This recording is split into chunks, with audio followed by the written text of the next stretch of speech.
This process showed me how easy it is for someone to lose themselves because of love. I should have known better and reinforced my beliefs as a Christian. What happened between us was not entirely his fault because I shared in participation and I knew better. I'm grateful now that I can stand in my truth and honor my values.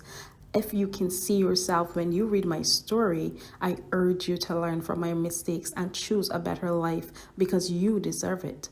I struggled with writing this story because I was fearful about my secrets being exposed, but I was reminded the only way to heal from something is to expose it. So, my prayer for you is to find the courage and the grace to leave that situation without hesitation because you deserve far better. Your freedom and sanity mean more.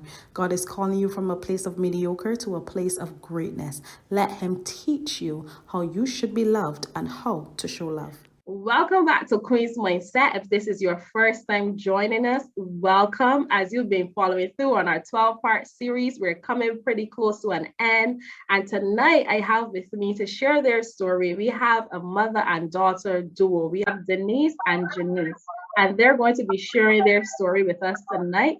So before we go any further, if you have not done this already, I want you to go right ahead and click down below and make sure you subscribe to this channel, invite a friend so they can join us and they can hear and learn from the story that is about to be told. So let's go over to Denise and Jeniece. Welcome to Please Mindset, guys. How are you doing? Thank you. Thank you. We are doing great.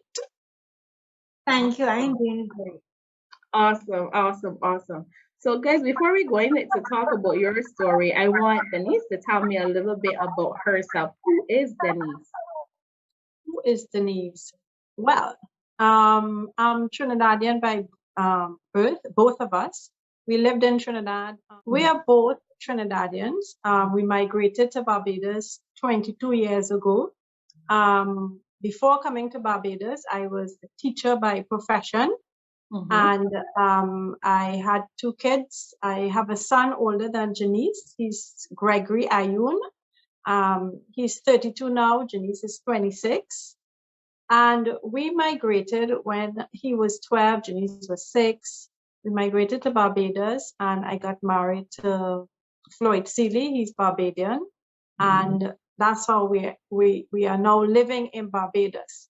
Prior to coming to Barbados, I was love a carnival, love a party, love having a good time. You know, it was just this free-spirited person coming over to Barbados to start afresh. And I thoroughly enjoy new ventures and new beginnings. And it was really a wonderful time when we first came to Barbados here, like the first 10 years. Not that it was bad after, but it was just so full of great expectations. Everything was going well. We got the kids into the schools we wanted to. Me personally, I was didn't want to teach anymore, so I ventured more into. I signed up for Cave Hill. I got in and I studied business management there. I got my degree there. Opened my business after. I had a clothing store. I had it for 11 years. Love traveling, jumping on a plane every minute and going shopping for my store, meeting people, getting things for customers, meeting their needs. I'm a people's person, and I just like to be happy. I like to make others happy. I extend generosity and kindness to a lot of people. I like helping out those who have a need, those who are in need. By nature, I love doing that. I love to cook. And if I may blow my own trumpet, I could cook a good Trini food for you. And I love to eat. And Jeniece loves to sample it. Love cooking and love entertaining family and friends. And just generally just love life. I love life.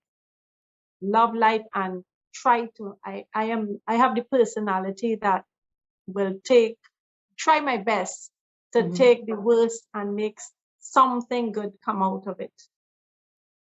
Nice. Wow.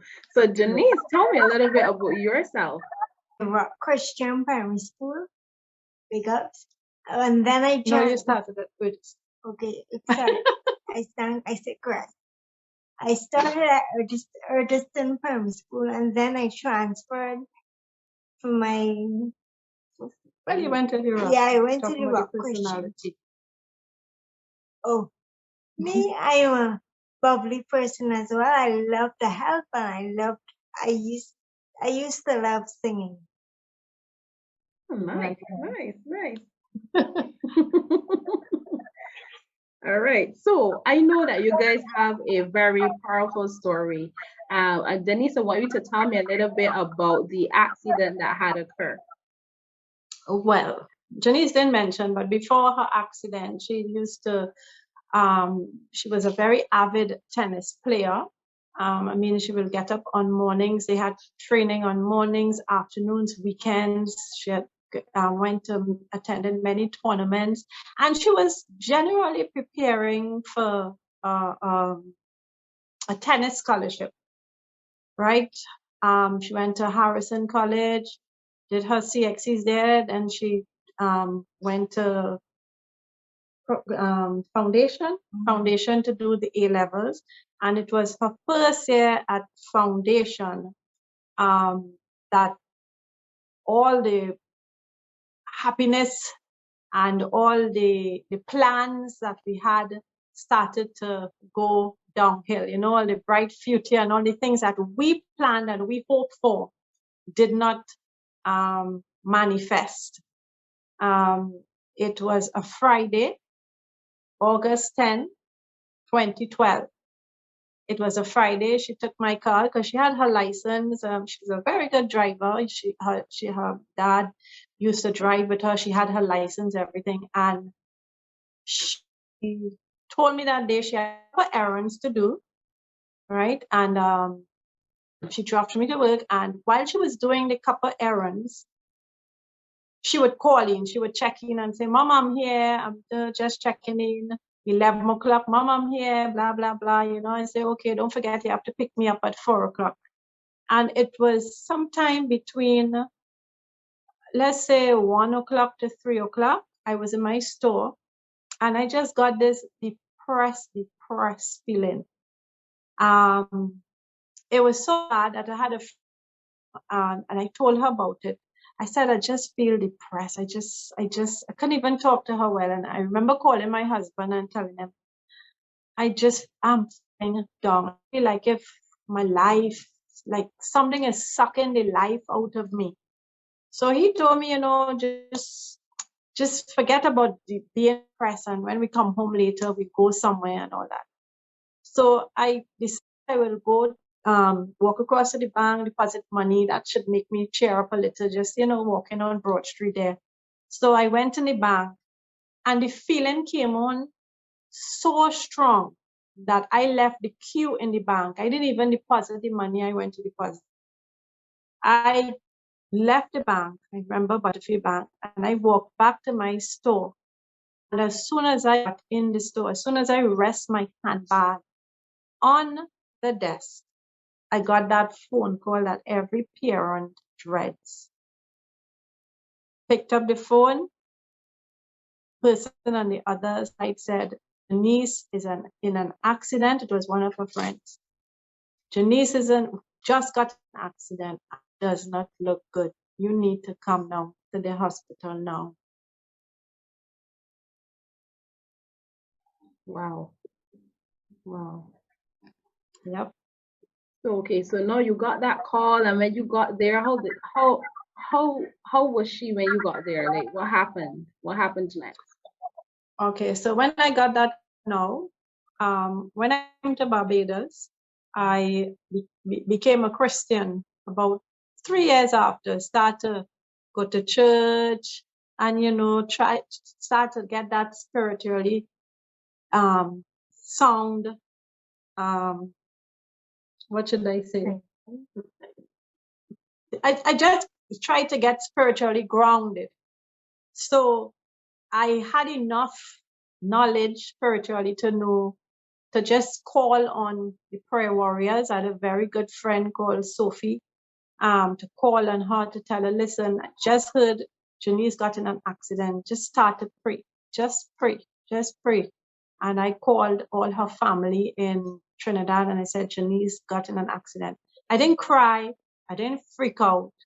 I was just thinking, Lord, just don't make her die. Just don't make her die. Just have her alive so I could have something to work with. I don't care how she comes out or how bad it is. Just don't take her life.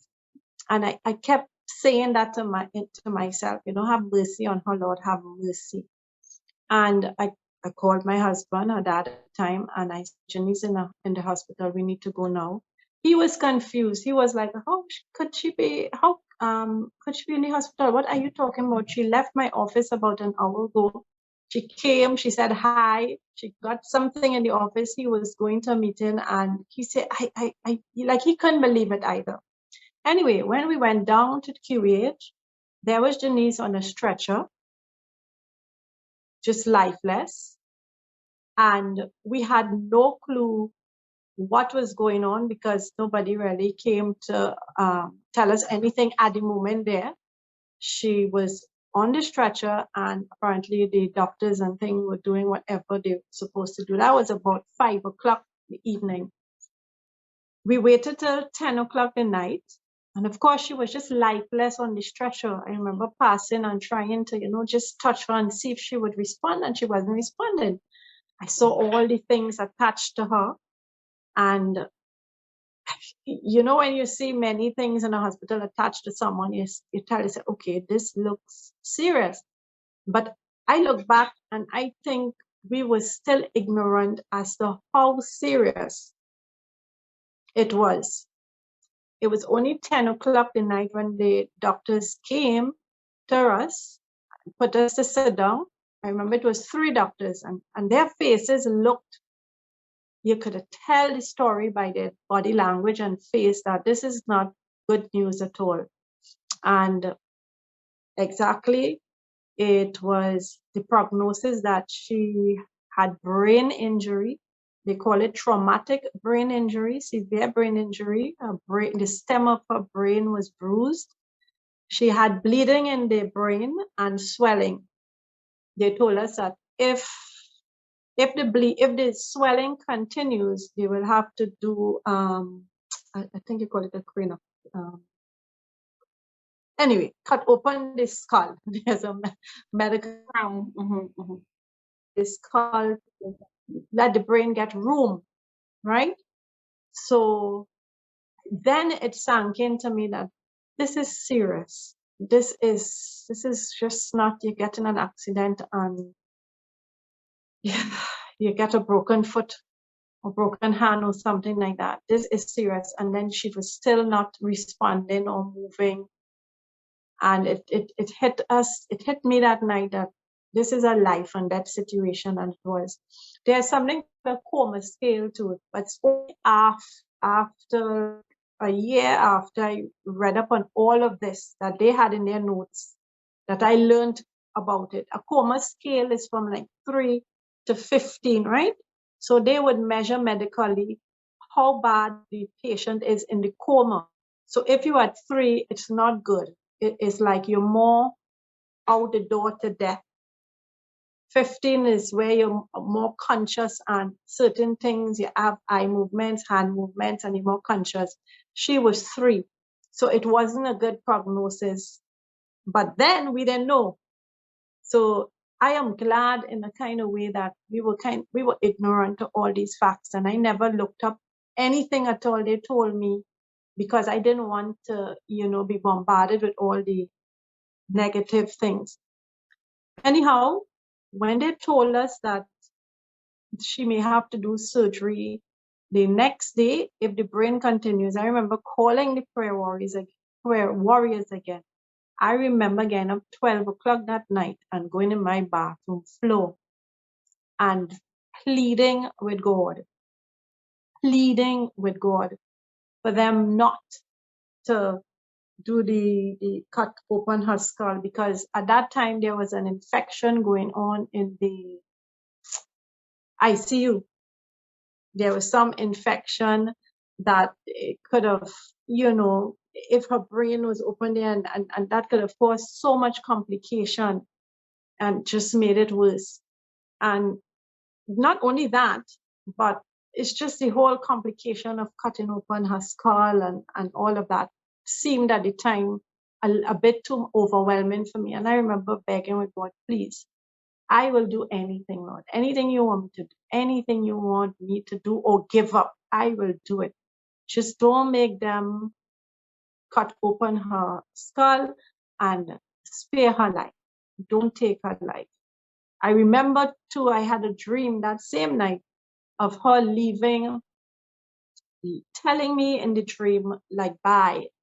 She was naked, telling me bye-bye in the dream. And behind her were trees, like a forest, green trees. That dream was so clear. And in the dream, I'm saying, no, God, you told me, you told me that she would live. Why? What is she doing? And I got up again and I started to pray. Anyway, long and short of the story, the next day when we went to visit her, there was no need to do I can't remember that word, crania, something. Yeah, cut open the skull. There was no need to do it because the swelling, it ceased. It didn't get worse. It stopped and the bleeding stopped. That was my first sign. That was my spiritual sign. That was me and my thing with God, that, okay, God, you are in it with me. I know that for sure. And it's going to be me and you on this journey now. And it's about me, you, and Jeniece. And I felt that one sign gave me hope that she would live. Now, the prognosis and medically, it didn't say so, but I held on to that little sign saying, okay, God showed me that he is in it. So I know how it will turn out, but I'm trusting that he's going to make this turn out good for me. Wow. I'm just here speechless, like, wow, look at God. Wow. God. Jeniece, And Kamisha, yeah. I don't think we would never have time to really sit down and talk about the little miracles after miracles after miracles God did throughout this entire thing. I'm just looking at her here now. You won't believe. Oh, and by the way, she was in a coma for 3 months. So from that time when I thought, okay, the next day when I thought, okay, they didn't do the surgery, you know what I thought? Maybe in 3 days she will get up because God is in this. Maybe in 5 days she will get up.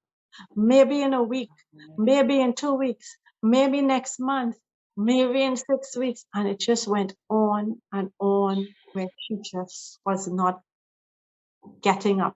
Wow. But at the same time, I was not giving up. Mm-hmm. That's important. That's important. So when she finally woke up, what was like her first words? Was she able to speak when she got up? Her first word was Ma. She calls me Ma. But you can't speak after being in a coma for so long. You can't hear. It's not, the voice is not audible, but they can move their lips, right? Now, that journey, that 3-month journey, was the climbing of the scale from 3 to 14. Remember the coma scale I was telling you about? And to go from 3 to 14, medically, it was a challenging journey. Spiritually, it was, to me, it was climbing spiritually from 3 to 14, because I always tell people I was at 3, just like her just as how she was 3 in the coma, I was 3 in my spiritual walk. And I climbed right up to 15. I climbed up to 15 with my faith, trust, prayer life, dedication, spending time to God. Just the same journey she had in the coma as well. I tell people also that it was one of the sweetest times with God. I can't get back, because she stayed in Barbados for 2 weeks, and then we airlifted her to Trinidad, right? It was more convenient with Trinidad. More relatives were there, and more the cost and all that would have been better for her. The funny thing about it, although I'm Trinidadian and although my family are there, most of them, where the hospital was, it was too far for all the family members to come every day. So they would come like every 4 days, and that's my mother, my brother, right? So it meant I had to find a place close to the hospital because I'm going 3 times a day. Do you know? A stranger, somebody who I really didn't know well. I didn't know at all. Is a friend who put me on to her, extended hospitality, and allowed me to stay at her home for, it was like 6 weeks straight. And then after I wanted to leave there and go on my own, because it was a family home. And then when my husband would come down from Barbados, I say, I would like if we had our own place then, where we could do our own thing. Because when you're in people home, you feel a little restricted as much as they are hospitable. And I remember looking for a place to rent for the rest of the time whenever. I didn't know when she's coming out of the coma. I have no clue. So I started looking for a place to rent. And another friend from Barbados put me on to this lady who had a 2-bedroom condominium in a nice area with pool, gated community. And I stayed there. No cost. No cost. That could only be God, right? So all these little things were showing me that God was in it. His mercy and his grace was with me. And I had to spend one-on-one time with him on this journey. It was me and him. My husband had to work in Barbados. He couldn't come. My family couldn't come up as much. So it was me and God in this journey right through. Going to visit her every day, talking to her. Every day when I visit her, I would put the headphones on her and play Christian music. Christian music.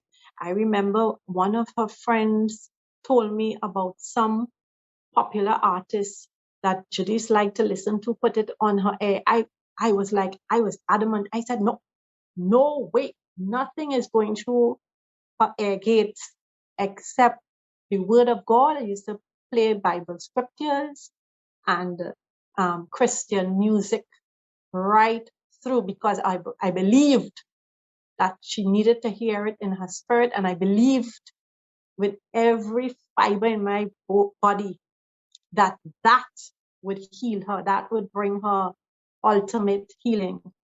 And that was one thing I was adamant about, the music in her every day, 3 times a day, talking to her.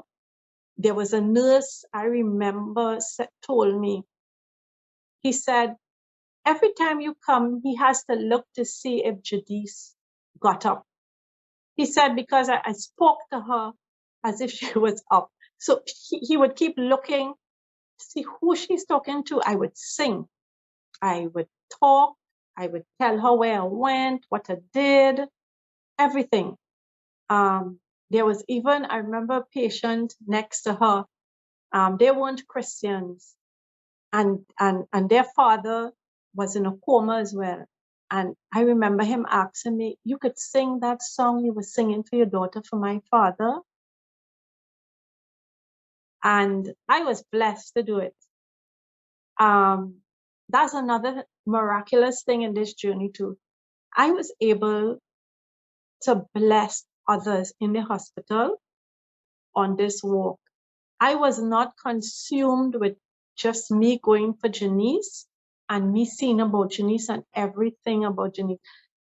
God had instructed me, and this is no joke, that He is the one in charge of Jeniece. And if I trust Him, then I should not be. I remember my mother telling me, why you don't ask the people if you could get a room it was a private nursing home, a room or a bed and stay and all that. And I say, no, I will go home the normal way and I will go when it's visiting hours, right? Because I started to depend on God so much that there was nothing I can do. It was a situation where the flesh couldn't do anything, man couldn't do anything. I remember the head surgeon who was in charge of her told me, he said, you could have how much money right now, Denise? You could get the best neurosurgeon. None of us can do anything. What we just have to do is go to Jeniece's creator and just pray. Imagine the surgeon telling you that. He was a neurologist, neurosurgeon / neurologist, Dr. Span, great man, good man. And the staff, it was a 7 days Adventist hospital. And the staff used to pray every day with her. The doctors would pray every day with her. So she got prayers morning, noon, and night. Right? Going back, I didn't forget about what was the first thing she said. I'm leading up to that. So I had to go through all of that. Things the Lord will tell me to do with her, certain things that I would do, like put oil in her scalp and just say certain psalms and scriptures and rub her head, certain parts of her body to touch and declare certain things in the atmosphere for her. I would do all those things. Anything the Lord told me to do, I would do it. And it was when, boy, her birthday. Now the accident was in August. Her birthday was the 9th of November. So we're coming to the end of October, and this child not fully out of the coma. She probably was around 9 on the coma scale. She gradually went from 3 to 9. Now from 3 to 4 took about 3 weeks, I remember asking the doctor in Trinidad, how long, where is she on the coma scale? And he was saying, you have to give it time. You don't just climb up like that. So imagine 3 weeks and he was telling me she's just 4. So coming to the end of October, she was around 9 on the coma scale. And I said, Lord, you gave me this child. I had asked you for a daughter and you gave me her. I'm asking you to wake this child up for her birthday. I said, do not let her birthday pass, Lord. Grant me the desire of my heart. Don't let her birthday pass. And she's still lying now in a coma. So the end of October, I was supposed to come to Barbados to do something. I had tickets booked, everything. My husband was in New York at the time, and he was supposed to come in the same time, so we will be in Barbados together. There was some storm in New York that prevented him from coming to Barbados. So that caused me to cancel my flight to come to Barbados. So he's in New York, end up staying there, and I end up staying in Trinidad. The day I was supposed to fly to Barbados, the Lord woke me up in the morning and he said, do not do anything except declare Talitha Kum, arise. There's a verse, there's a story about Jairus and his daughter. Daughter was sick, and Jesus told Jairus, Jesus healed his daughter, which is Talitha Kum. It means arise, young damsel. And the Lord said, declare that over her for the whole day. Don't pray. Don't ask for nothing. Just declare that over the whole day. I had Facebook, still have Facebook followers who were following her story. And I asked them to declare it with her because there were a lot of prayer warriors also on Facebook with me and friends who really followed and supported it right through from beginning to end. And the whole Facebook page that day had Talitha Kum, Jeniece Talitha Kum, Arise Young Dancer. Everybody, men, women, children, Jeniece Talitha Kum. I went in the morning, I did it, nothing happened. I went at lunchtime in her ear, Jeniece Talitha Kum. Jeniece Talitha Kum, arise, young damsel, arise. The evening, when I went now, I saw they had the bed up. She was sitting up, but usually she's lying down. So they had the bed up, and I was sanitizing my hand by the door. And when I started to walk towards her, now in a coma, your eyes can open, but it does not mean that you're seeing people or recognizing people. So that used to happen a lot, where she'll open her eyes, she will move in the coma, but it doesn't mean she's seeing anybody. So the more I started to walk to her, I find that her eyes were on me and we were making contact. And the closer I got, I saw her like if you see somebody and you smile. And I saw this smile come out on her face. So I'm watching her now. And then I saw the little lips say, Mama, it all over in the ICU. Handbag dropped down. I run downstairs because the neurologist, his office is downstairs. And I get hysterical. I didn't even hug her. I just run to tell him, Jeniece just told me, Ma, she saw me. And he just watched at me and he said, okay, she's 15 now on the coma scale. The fact that she recognized and she saw me and things. He said, okay, she's medically out of the coma. And we went back upstairs. I went back upstairs, and then all the hugging and the kissing. She didn't know where she was because of the brain injury. She had memory challenges, short-term memory challenges going on. Long-term memory is intact. All the past friends, all the past events, all the phone numbers, everything, yes, she remembers clearly. The challenge is retaining what she does during the day, but it has improved tremendously. It has improved tremendously. But that day was, I think, either the 1st of November, the 31st of October, 1st of November, before the birthday, 9th of November. You're going to tell me there isn't a God? Wow, that is so, wow. Wow, that is so powerful. Oh my Yes. gosh. Wow.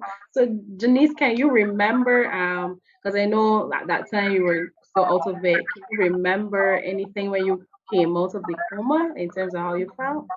No, I did not. I only remember things by recalling what I see in videos or what I hear my mom saying. Right. No problem. So how long did it take for Jeniece to be able to recover now? Because now she's out the coma, you have to do some steps, getting her back to that place. How long did that take for her recovery? That's a good question. So, Kamisha, remember I told you I didn't look up anything medically. Looking back, I was so naive, and I think that kept me from not having a nervous breakdown because people who research that kind of injury expect you're going to have physical challenges, memory challenges, and all that. I kid you not, I didn't expect. I just thought Jeniece, when she comes out of the coma, everything will be back to normal. Yes, we will have to nurse her back and all of that. I didn't know that her left hand wouldn't be able to move. I didn't know that she wasn't able to see in her left eye. Well, that's the next story. She can see in the left eye now. The left eye is that happened over a year. The left eye is actually better The than left, the right. correct. When she went by optician, she said the left eye improved tremendously. But the pupil in her left eye just remains open. You know how it's supposed to close in when you get light and open back out? Her own is constantly open. I guess I am saying from the shock of the accident, right? So we got improvement with the eye. The left side is what we call spastic. Is like you can't move it. It's very stiff. It's like having a stroke. And you get challenges with moving the left side. That has improved tremendously over, well, it's 9 years now. Lots of therapy. Therapy was just the new norm for us. Therapy is just like, you don't ask, you have therapy today. We did therapy in Cuba for 3 months as well. That was very helpful. That caused her to come out of the wheelchair, actually. She was in a wheelchair for about 5 years. I mean, going to church in wheelchair, had to dress her. The first year was challenging because, like I told you, I expected her to just come out and maybe a month or two nurse her and then back to normal. It was Pampers because she couldn't walk, she couldn't move. Pampers, wheelchair, and all that. I think that aspect had me more traumatized than her being in the coma. I don't know why. How come? But we did everything we could do to see how we can help her regain normalcy, as much normalcy as possible. And my goal was to make her independent because I always have this concern that if I have to close my eyes today or tomorrow, you must be able to help yourself, to become as independent as possible. Yeah. Yeah. So can she walk now on her own? Yes, but it you can see that there is a physical challenge. Yeah, she before she couldn't put on her makeup. You had to do everything for her. Now she can, like tonight, she could dress for herself, do her hair, put on her makeup, and bathing. I mean, maybe after 2 years, when she could have take a bath on her own, that was such a relief for me because it was like back to baby stage when you come out of a coma like that. But her doctor said she has improved leaps and bounds. Wow. She has really improved leaps and bounds. And another thing she used to do in the earlies when she just came out of the coma, she would ask you the date every 10 minutes. Every 10 minutes, she would ask you, what day is the day? What time is the time? Was I in an accident? And that used to like literally drive me crazy, and I had to find ways of dealing with that because that was real. That was me. Everybody going off, all the love, all the friends and other family members love. When the reality hit, it is you alone standing there. Well, it was me alone standing there. I had to close down my business that I love. No more traveling on planes and going as I like. Because I tried to go back to work and I tried, but it couldn't work. She used to pick up that phone and she would call me every 10 minutes. When are you coming home? When are you coming home? Was I in an accident? Was I in an accident? And then the Lord was telling me, I need you to stay. I need you to stay home with her now and pour everything spiritual back into her life. Rebuild it. It was as if I was rebuilding her. She couldn't write. So I had to teach her now to write. And I remember the Lord saying, let her only write scriptures. Let her only write good things. So we started writing scriptures. Memory verses. I used to she couldn't speak properly. You used to struggle to understand because the tongue and thing wasn't forming the words. She had to go for speech therapy. So now she's doing, I mean, way better. Before you can understand what she's saying. And when I used to do my own little speech therapy, the Lord say, let her talk scriptures. So everything in the house was, you're talking scriptures, you're writing scriptures. And now she just has a thing for being in the Word of God. She loves the Word of God. She loves going to church. And I have to say she has been transformed. If you want to know about transformation, her life has truly been transformed. We're not perfect, but we have climbed that scale from 3 to 14 or 15. We have climbed the scale. We are not at 3. We are not at 3 in our spiritual walk. And our dad, my husband, gave his life to the Lord. Wow. Yes. Oh, wow. Yes. Wow. This is so amazing.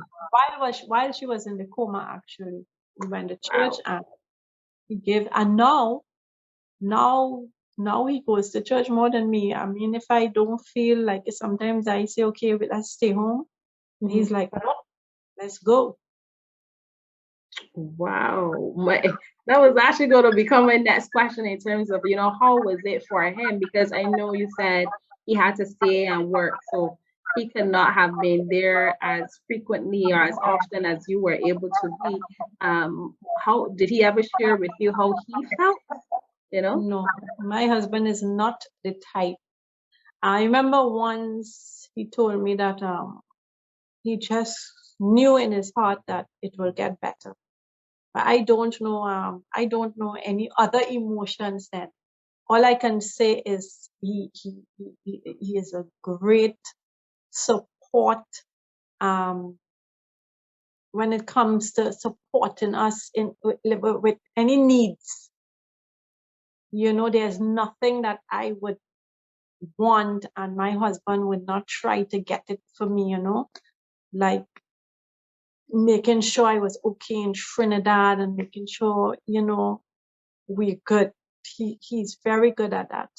So I had that support too. Thank God. I had that emotional support from him, knowing that he is there for me.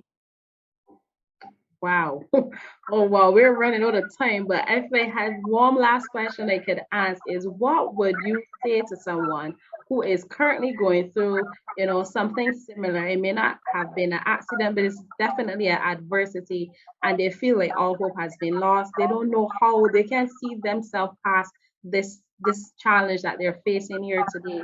What would be your advice to a person who's in that space right now?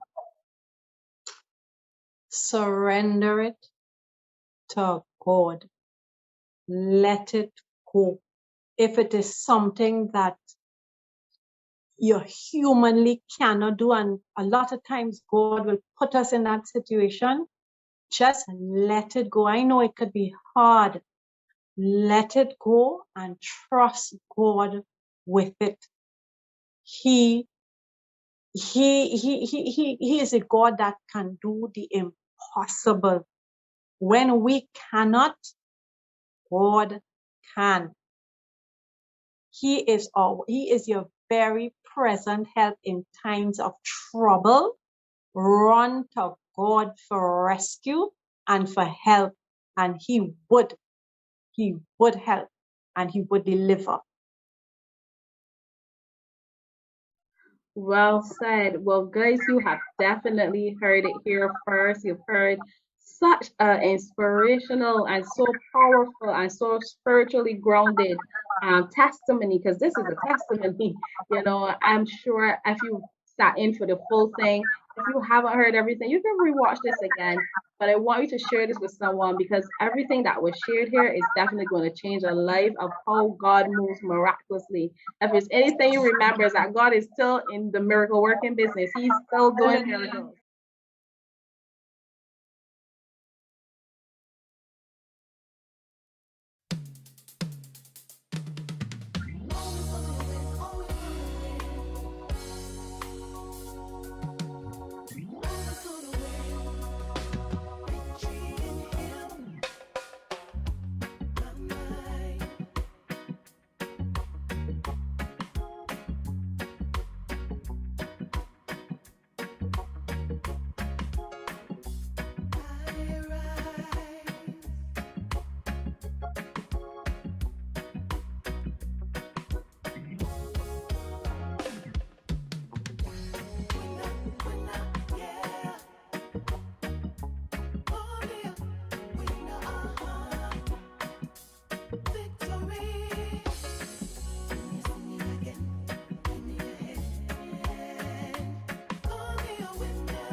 So, in this 12-part series, you'll hear stories about a single mother dealing with a quadruple amputee. You'll hear the stories of the journey to purity. You'll hear the stories about brokenness that led to wholeness. You'll hear the stories about facing imperfections. You'll hear the stories of how prison led to purpose. You'll hear the stories about fertility issues and how that rendered them barren. You'll hear the stories about domestic violence. You'll hear the stories of how a miscarriage saved a life. You'll hear the stories about dealing with insecurities and finding your identity. You'll hear the story of how a headache led to a coma. You'll hear the stories about a fatal accident that almost cost a daughter her life. You'll hear the stories about dealing with suicide and a tumor.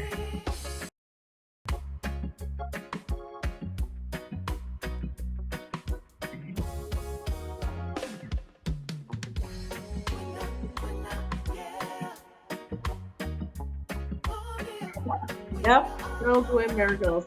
So thank you guys so much. Yeah. So thank you guys so much for joining us. Thank you for having us. It was our pleasure. You are most welcome. And to you guys who are watching it, thanks for joining us today. Have a great one. Bye. Bye.